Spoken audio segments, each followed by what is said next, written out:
Coming to you from a cozy little condo high atop Old Fourth Ward, Atlanta. Welcome to The Ron Show on America One Radio.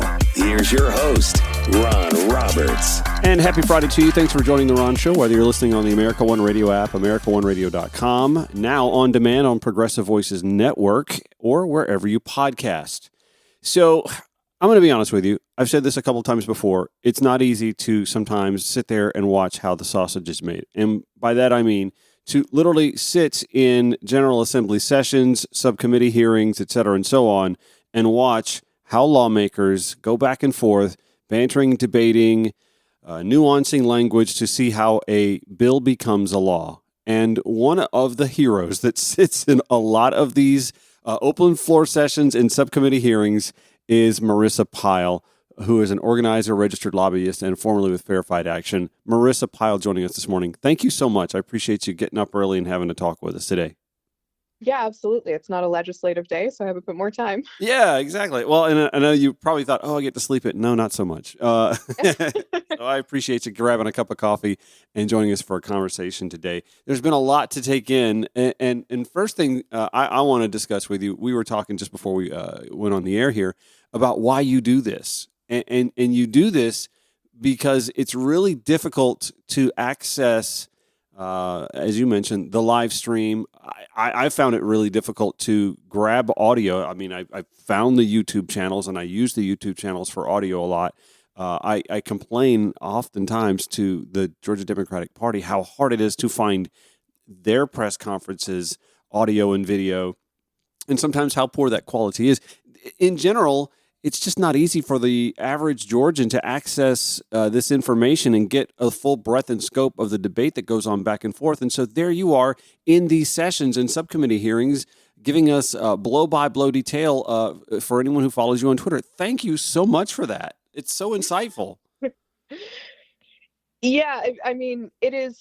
I as somebody who doesn't work primarily on a lot of the issues that are, kind of the main characters in session this year, I figure it's the least I can do because there's folks putting in, honestly, like 10 to 20 hour days.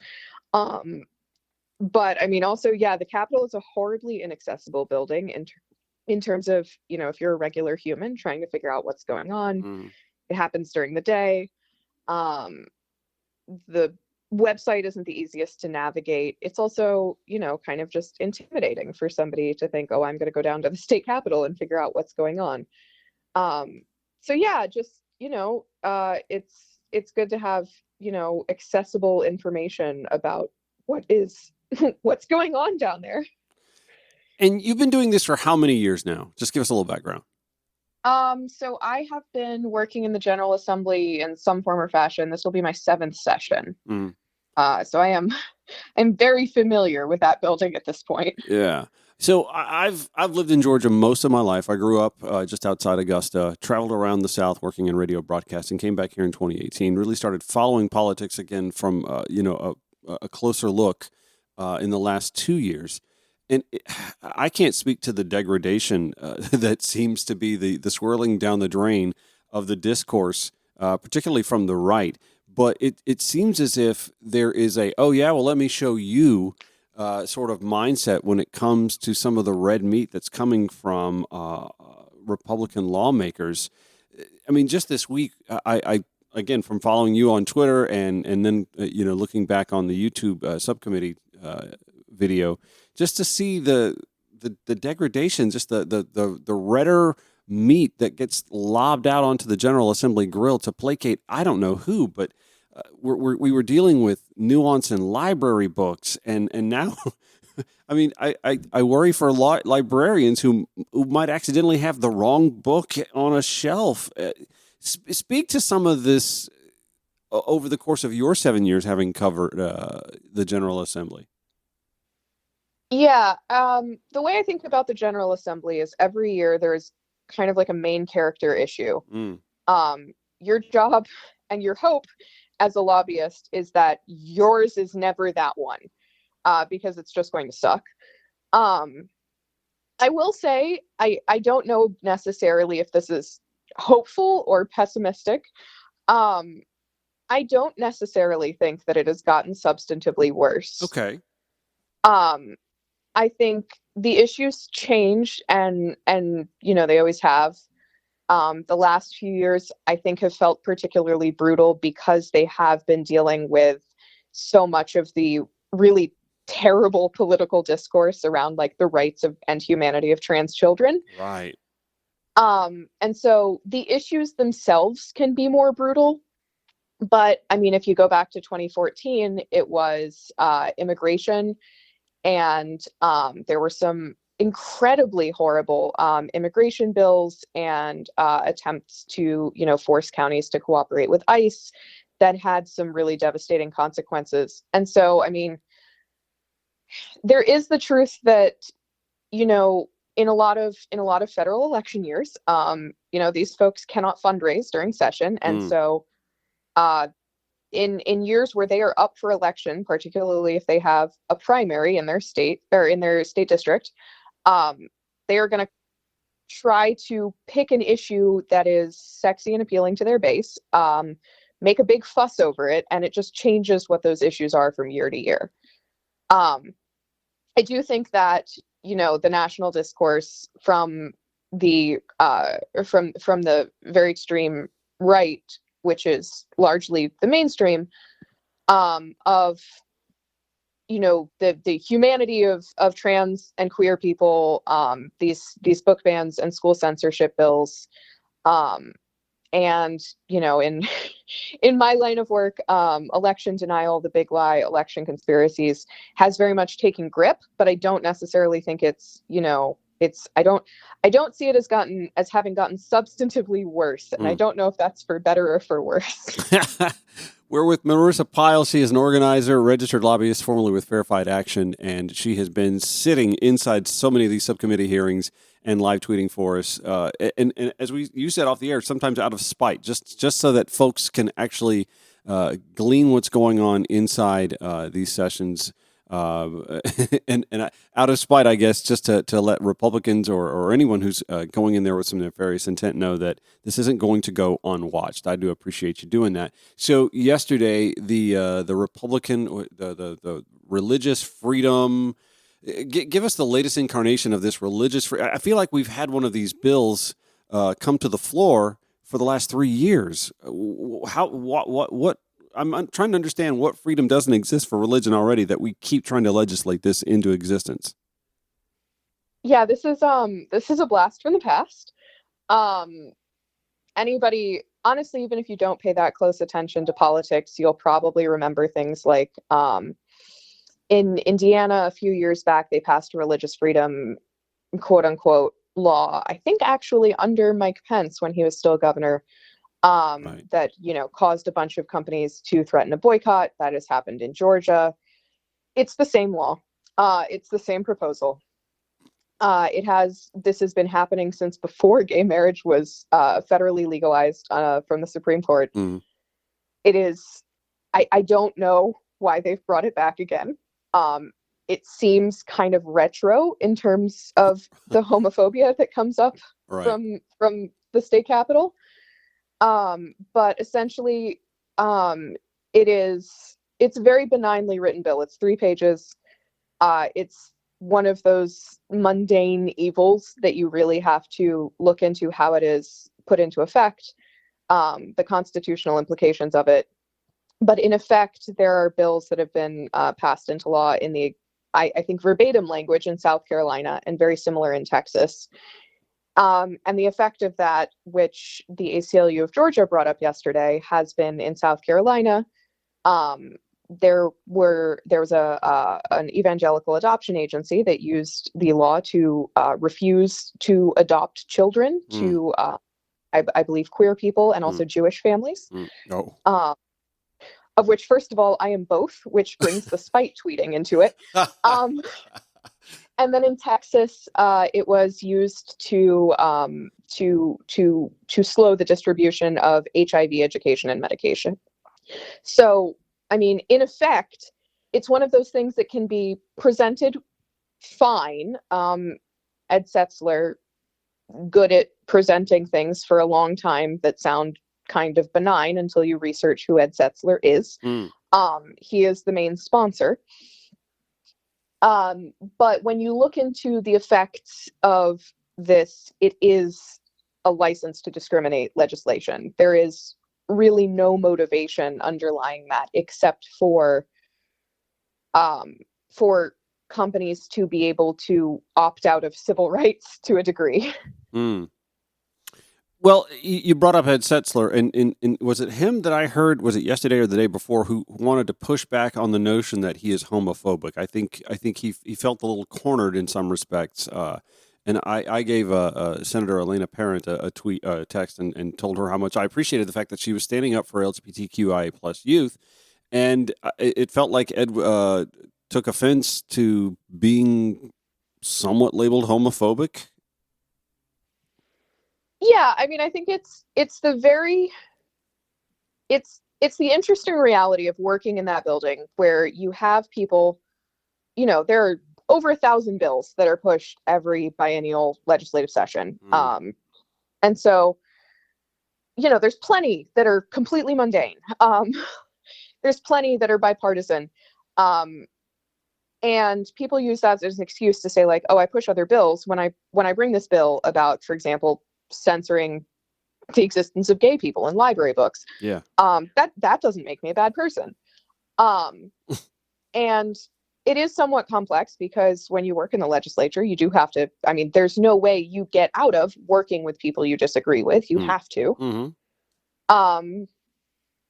And also, I do think that it is good to have a clear view of cutting through that narrative and saying, like, if you are sponsoring a bill that, among other things, would prevent trans people from going to the bathroom, or try to put librarians in jail, or try to make homophobia more legal, I do think that objectively makes you a bad person. I think that's an uncomfortable decision to have. I think that it's a discussion they'd very much like not to have.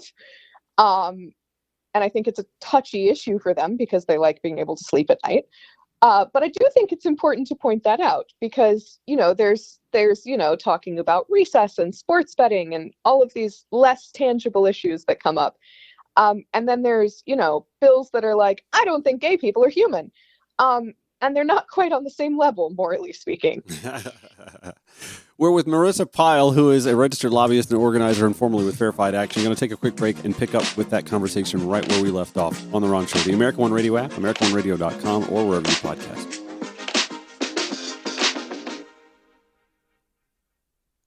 Thank you for listening. We're with Marisa Pyle, organizer, registered lobbyist, formerly with Fair Fight Action. And we were sitting here talking about some of the pseudo or overt homophobic legislation that is making its way through both the House and the Senate in the Georgia General Assembly this session. There was actually a robust discussion a couple of days ago in the Education and Youth Subcommittee that you bore witness to about even just the inclusion of the word homosexuality amongst a list of sex acts when it comes to what books can and can't be included in school libraries. We just saw a school teacher who has gone through the rigors of trying to keep her job in Cobb County at an elementary school, lose her job, and fought it all the way to the Georgia Supreme Court. They adjudicated this week that they were right to fire her over a book that actually doesn't even mention homosexuality or sex acts, because of course she taught fifth grade, and why would she bring a book like that into the curriculum?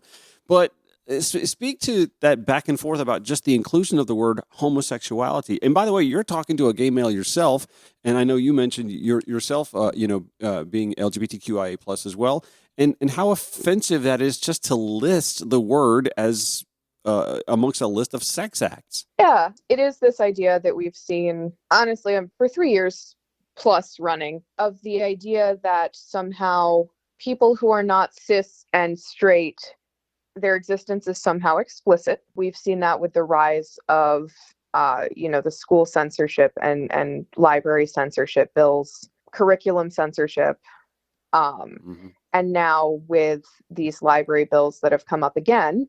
This bill was actually the bill that was talked about this week, SB 154, was brought up last session and actually was too extreme because they were like, we don't think we should throw librarians in jail. That goes a bit too far.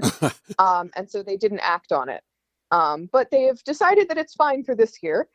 But I mean, what it essentially does, and what a series of people were, all straight men, pretending that it did not do, and trying to emphatically say that it did not do, is it defines homosexuality in general as sexually explicit content. Right.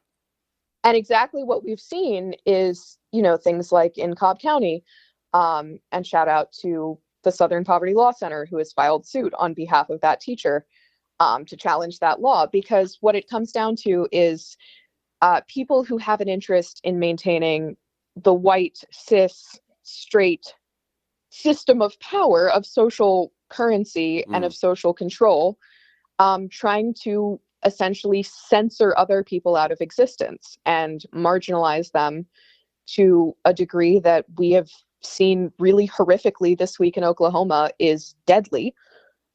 Obviously, I can't directly say, like, Ed Setzler, Clint Dixon, want what happened in Oklahoma with Next Benedict. What I can say is the people who are pushing these bills, that is their end goal. And I think it is important to be clear-eyed about the fact that when you are, defining homosexuality, the existence of trans people, the existence of queer people as somehow explicit, what that ends up doing is, saying those people should not exist in our society. And that is an idea that is inherently very violent. Now, you brought up the Oklahoma case. We haven't really covered this on the show that much, but Next Benedict was an Oklahoma teen who died a day after being involved in a fight that broke out in a high school bathroom. Next was 16 years old, non-binary, and... Yeah, I mean, it's difficult to say exactly what happened at this juncture, but the details we do know are horrifying, of a 16-year-old non-binary teenager was involved in a fight where, according to their parent, their head was beaten against the floor, and the next day they died in the hospital. Right. And the school did not call an ambulance, and it is in a state where the Secretary of Education has said that trans people are a threat to, children, and appointed Chaya Rachik from Ad-Libs of TikTok to the education board in the state. And so, I mean, I think it's a very clear case of, no matter what happened in terms of direct acts, this kind of ideology that is being pushed in Oklahoma very directly, but, in bills much more mundanely, is deadly and violent and has violent consequences. Right. And there are degrees of awareness that people have when they push that legislation. I think some people intend it more than others. But the end result is that legislation that defines social groups or members of, or just people, as unacceptable and dangerous and harmful to children, what that ends up doing is it is violent. Again, this goes back to just our very existence and ability to exist, and in society, it seems threatening to some who like to call just our existence, like you or I, if we were dating someone, God willing, if I were dating someone, the ability to hold someone's hand in public, that the old refrain, well, I wish they wouldn't shove it in our faces. This feels like an attempt to codify that mindset into law, that just the existence in a book, for example, in a school library, of a same-sex couple, whether it be two penguins taking care of a baby penguin who happen to be of the same gender, that seems to be what seems to be getting etched into stone here, does it not? Yeah, and I think that's the end goal. I also realize that sounds very dark and threatening, and fairly pessimistic. And so I do think it's also worth mentioning that the reason they are pushing this so hard is that they see they're losing that narrative fight. Because I mean, you can ban, the gays from the books in the high school library. It will not stop your child from eventually realizing who they are as a person, because they exist within society. And so, I mean, I do think that it is, it's backlash based politics. They're scared of, and I say they in terms of anyone who thinks like this, or is pushing these bills, or is pushing, the heritage foundations of the world. They are scared because they are seeing themselves lose their grip on being able to define what's acceptable in society. And so they're trying to claw it back at any cost. And it's scary and awful and traumatic in the short term, but I do also want to clarify that in the long term, it is because they are losing and will lose. We are with Marisa Pyle. She is formerly with Verified Action, organizer and registered lobbyist. Been doing the hard work and following all that's going on inside the Georgia General Assembly for us. We'll pick up this discussion and talk about voter sentiment on the left going into the 2024 cycle when we return here on the America One Radio app, AmericaOneRadio.com, or wherever you podcast. This is The Ron Show on America One Radio. Welcome back, and thank you for listening on the America One Radio app, AmericaOneRadio.com. On demand on the Progressive Voices Network app. We're grateful to have them include us, and wherever you podcast, if that's how you listen. We are with Marisa Pyle, who is an organizer, a registered lobbyist, and formerly with Verified Action, joining us for a robust conversation on things going on underneath the Gold Dome this legislative session. And we focused a good bit on religious freedom bills and overt or subtle attempts to weave homophobia into some law, in particular school book bans. That's been a robust topic for the right here in the last couple of years. You hear inferences of grooming in a lot of legislation, and that's to me is the most troubling part, Marisa. That there is this push, particularly from the conservative right, to be ginning up fear of grooming. Again, just being in existence near young people seems to be an affront to them and an effort to groom kids on our part to become LGBTQI plus. Something I would tell anyone, listen, this ain't for the faint of heart. I wouldn't wish this on kids. I happen to have a nephew who is 22 years old, and he came out 7-8 years ago. And on my ex-husband's side of the family, who, they happen to be evangelical.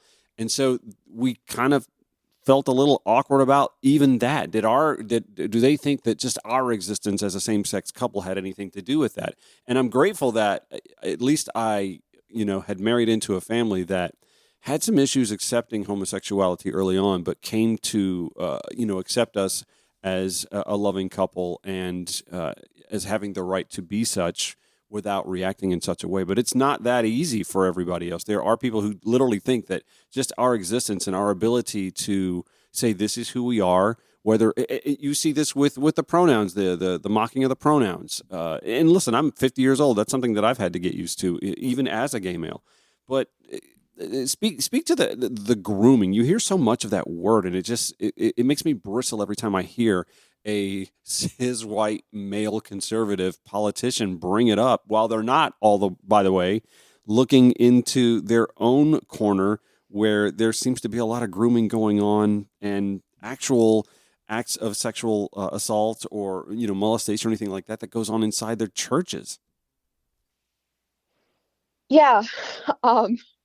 It's a fun new way to try to do homophobia.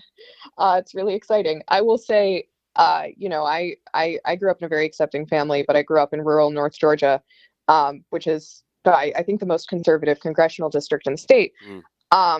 If any kind of sexuality was contagious, I would be straight. Right? It did not work. Yeah, I tried it for a couple of years myself. Some Oscar-winning performances didn't take. Yeah, it didn't stick. I mean, it's the same. It's the new iteration of, it's contagious. They're coming for your children. It is obviously more pervasive because and I think it's more dangerous because of the ways that that language is tied to pedophilia, and that gets back to the dog whistles to QAnon and that whole side of the movement. But I mean, I think it's same stuff, new label. Yeah. They've tried to trot out, a few groups that are astroturfed by the right wing of like, gays for transphobia. And it is reminiscent of the age-old Twitter meme of like, I never thought the leopards would eat my face, said the woman who voted for the leopards eating people's faces party. Of like, they will come for you too. Yeah, yeah. What is it? Trees for chainsaws. Yes, yeah. But I mean, I think that like that the language is very alarming. I think it's also, we're seeing it really contend with like the full internet, I think, for the first time. And the abilities of internet mobs to really do a lot of harm. At the same time, I do think, especially in Georgia, there's a really incredible crew of folks pushing back. That is really nice. Like one of the things that is very good about being in the state capitol is you see all of these people trying to do appalling and terrible things, but you also see everybody who is trying to stop them. Right. And that is frankly pretty heroic, especially for things like this. I'm thinking of, folks with Southern Poverty Law Center, Interdevelopmental Research Association, the parents and people who come down just like out of their day yes. to try and work on this, Georgia Youth Justice Coalition, which is children. And so, I mean, I will say that, the groups, we have a Republican majority in both houses. The degree to which we are able to stop and mitigate any of this stuff when they should be able to just pass it completely is entirely due to those people, and it is heroic. And so that's the other nice thing that you do get to see, like when you're there every single day. We're with registered lobbyist, organizer, formerly with Fair Fight Action, Marisa Pyle, joining us. And Marisa has been doing the yeoman's work reporting and live tweeting from the Georgia General Assembly throughout the legislative session for us, and has been doing so for more than 7 years, and we thank you for that. Listen, I think you're uniquely qualified to take this pivot. There was, and has been for a couple of years now, a push for passing anti-Semitic language or bills to denounce and renounce anti-Semitism. So you being Jewish and queer, I want to get your take on the interesting point in time that we live in where we have legislation that seems to be anti-trans, anti-gay in some measure, and yet at the same time, especially after October 7th of last year, the Hamas attack in Israel, this fawning sweep to embrace legislation that denounces anti-Semitism. Do you note the irony in that? I think it's irony. I think it's also convenient. It intersects with a lot of evangelical goals that are in and of themselves quite anti-Semitic if you actually scratch the surface. Yeah, no, I agree. There's the idea that, we need to protect the Jews because for the revelation to happen for the end of the world, all the Jews need to go to Israel and die. Yeah. And we can't stop that from happening. Right. Yeah. And personally, I find that to be quite anti-Semitic. Yeah. So I mean, I personally, I mean, I'm Jewish. I grew up Jewish in a very not Jewish area. I've been asked where my horns are from kids in school who, like, they didn't mean it any type of way. They were just raised to believe Jewish people had horns, and they were genuinely curious because, like, if you hear somebody has horns, you're going to ask to see them. And so I do find it ironic. I also think that, the legislation that passed isn't about protecting Jewish people because there was harm done to Jewish people during it. So, I do think things like that are a devil's bargain. And, you see that also when they turn around and then they're like, let's go after the queers.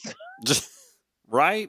Yeah. Yeah. You got to take one marginalized community off the list of targets and focus your ire on the next. Again, it's a matter of, first they came for those folks and I ignored them, and so on and so on. Your work with Fair Fight Action came to mind when I saw this headline that that Georgia's Republican senators voted to end automatic voter registration. Can you explain what is the rationale behind ending automatic voter registration? Is it just that it's such a burden on the Secretary of State's office to take people off the voter rolls, which they shouldn't be doing anyway?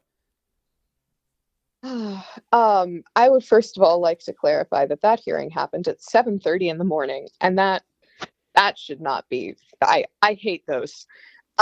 Yeah, I hated those classes back at UGA at 7:52. So I get what you're saying. Yeah, those should not happen. Right. But yeah. So what happened yesterday? I do want to be clear. Like, that was just a committee vote. It will have to go to the Senate and the House committee and to the House and then the governor for signature. And the governor's top aides have already started saying, we think this is a terrible idea. So I don't think it has. Okay. I don't think it has a bright future. But it is emblematic of the war within the Republican Party, of the people who are like, we do actually need Republicans to turn out and vote for us in order to win elections. And the people who have very much been radicalized into this big lie, election denial, election conspiracy strain of thought that we have seen permeate and to some degree grow since the 2020 election.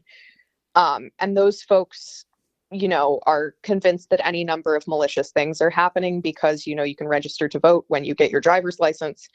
And so they brought this bill. Senators, which are, they have to deal with a lot of different issues. They're not always experts on the issues that they write bills about. Mm-hmm. Then brought this bill. The Secretary of State had their general counsel and their elections director at the hearing yesterday and fairly succinctly told them that they thought it was a terrible idea. And then they passed it out of committee. So it's another, you had a fake elector testify in support of it. Right. You have a fake elector as the lieutenant governor. Right. It is the war within the party between, the base, which is still trying to decertify the 2020 election, and the people that can actually win elections and realize, we need these things because we need voters. The thing about this subcommittee hearing that I thought was pretty notable was that this is just another example, and you've sat through a lot of these subcommittee hearings where expert after expert are brought in to explain a situation from their educated and knowledgeable point of view, and Republicans vote the exact opposite because, well, they just feel differently. That is so frustrating to watch. It doesn't particularly get less frustrating, I will say that. Yeah, you had any number of voting rights organizations that were prepared to testify. You had the Secretary of State saying, hey, this is going to cost us a lot of money. It's going to get us sued, and it also violates federal law. And hello, they're Republicans. Come on. Can you not agree with your own people? Yes, I don't often find myself on the same side as the Georgia Secretary of State. Generally, we have a plaintiff-defendant relationship. Right. And so, things like that are it's a unique situation that has started arising because, then you had people going and saying like, we need to stop the fraud. And their inherent problem is that those people who are the loudest are also, their primary voters. Yes. And so it is, I don't to some degree envy being a Republican because you have to try to satisfy both of those people and you cannot. Well, it's a self-perpetuating issue where they keep making their base angry with nonsense, and the base buys the nonsense and wants to push it a step further because they're even less educated on the issue than the politician that's trying to anger the base with the nonsense. It's why we have the existence of, I call Donald Trump the Godzilla of the GOP, because the toxic ooze that emanated down into the water that created Godzilla in the fiction is no different than what the GOP and their conservative media allies have been doing on talk radio and Fox News and now Newsmax and OANN for decades now, and Donald Trump just happened to be that one well-connected, wealthy or celebrity wealthy type, person who bought the same stuff the crazy uncle that shows up at Thanksgiving does, but he's actually got the connections to run for office. Yes, it's very much like, oh no, the consequences of my actions. I think the most frustrating session I've been through is probably the 2021 legislative session, because that was when SB 202 and voting rights was the main character. Right. And that was not pleasant. But one of the things that we told Republicans repeatedly, and it is very clearly a lesson that they have not learned, and by we, I mean anyone who does any form of voting rights lobbying advocacy, is that if you give people who believe in this disinformation, in these conspiracy theories, if you placate them by giving them, one thing, it will not work. They will keep asking for more. Yeah. And the Republicans essentially went, that's cute. We're going to try it. It hasn't worked. Every single session and every single hearing, the folks who are really persistent in the election denial space are back asking for another thing. Mm-hmm. And rather than stand up to them, which is scary and slightly inconvenient, Republicans have decided that they are just going to try to, if you give a moose a muffin them, and just give them one more cookie each legislative session, to the detriment of our democracy as a whole. And you know what? That's a perfect pivot point for us to pick up on this conversation, because I know you, through your work with Verified Action and through other grassroots organizations, have been working to get folks involved in voting, getting them on voter rolls. And yet in this 2024 cycle, it seems like we've got two parties who are fighting to sour their base on participating this cycle more. And those of us who are really concerned about the outcome of the 2024 election cycle are holding our breaths, wondering who's going to create the most self-inflicted damage when it's all said and done. We're with Marisa Pyle, formerly with Verified Action, registered lobbyist and organizer. More of this conversation when we return on the America One Radio app, AmericaOneRadio.com, on demand on Progressive Voices Network, or wherever you podcast.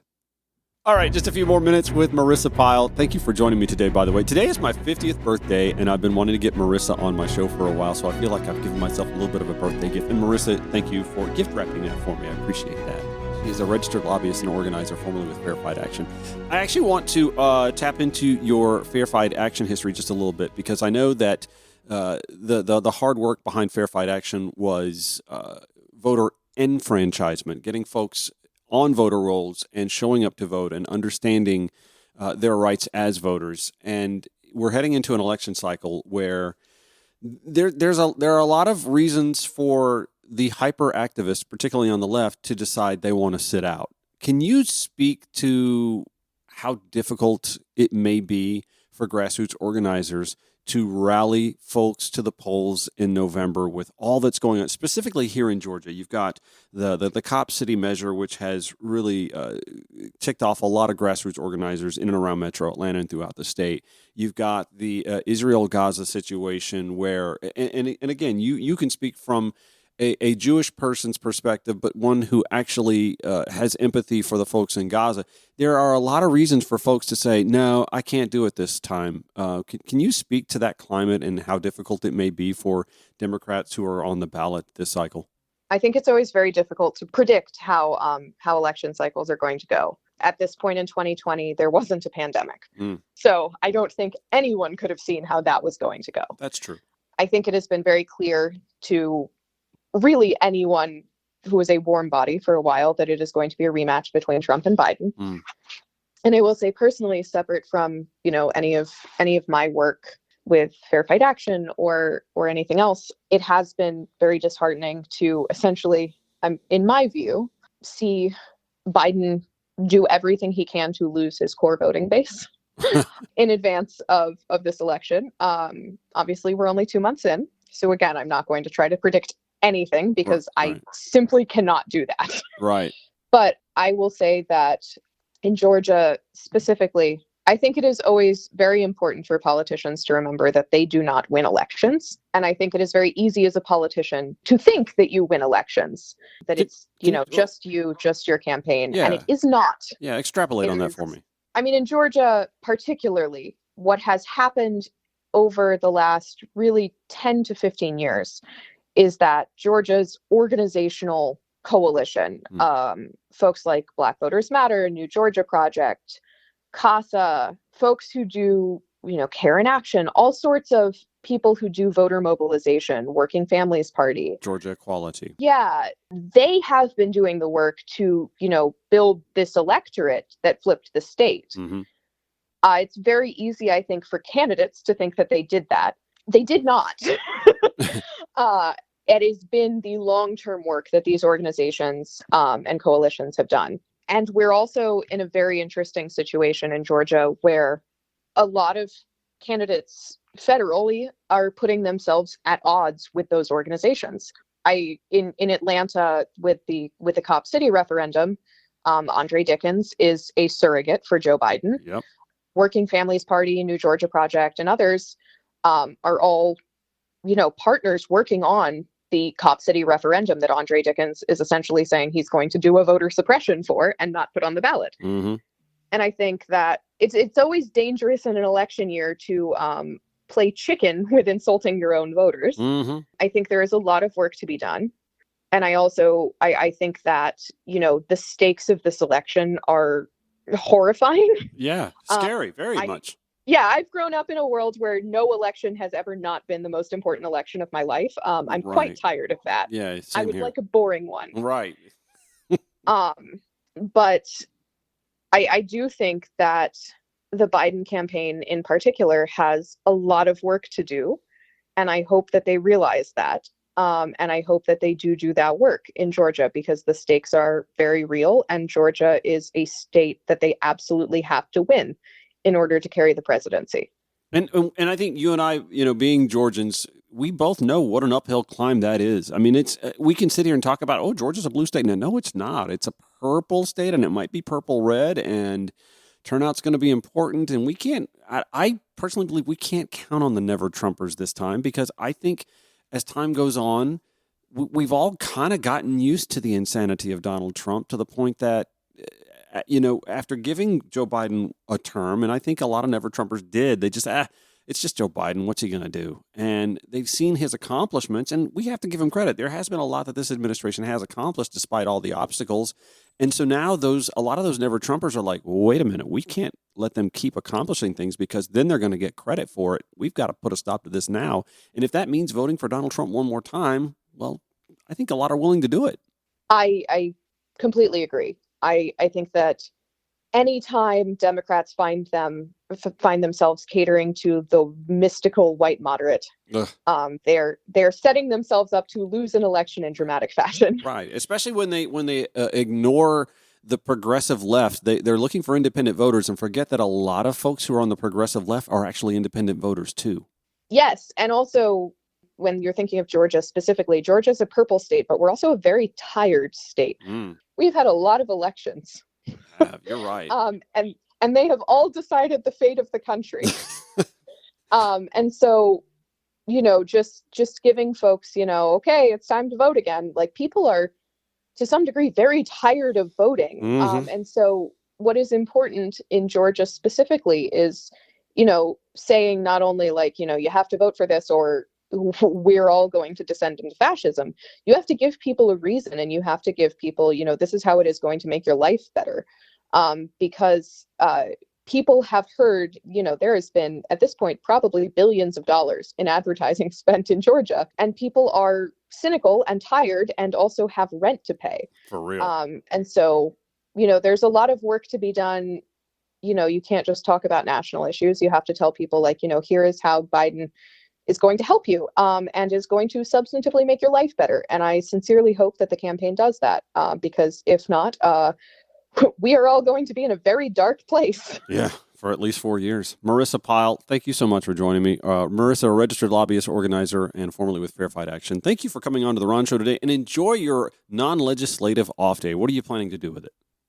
Hopefully just go outside, touch grass,